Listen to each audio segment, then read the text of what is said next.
మీరు అమరవీరుల స్తూపం దగ్గరికి పోతే స్తూపం కింద 9 రంధ్రాలు ఉంటాయి. ఆ స్తూపం కింద 9 రంధ్రాలు ఎందుకు పెట్టారంటే every district got a bullet.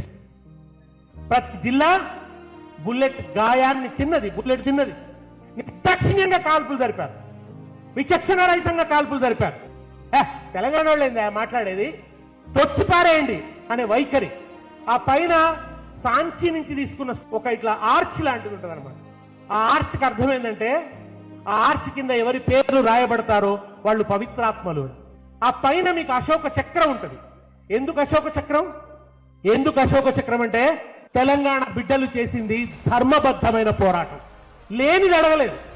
నా ఉద్యోగం నాకు కావాలన్నాం, నా నీళ్లు నాకు కావాలన్నాం, నా నేల మీద పారిన నీళ్లు మాకు రావాలన్నాం, మీరు రాసిచ్చిన సూత్రాలు మీరు అమలు చేయండి అని అన్నాం. అందుకనే ధర్మబద్ధమైన పోరాటం.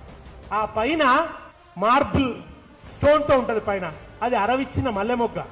నిజానికి ఆ స్తూపం శంకుస్థాపన చేయడానికి కూడా చాలా కష్టపడ్డారు, కొట్టినారు. శంకుస్థాపన చేస్తుంటే కొట్టినారు.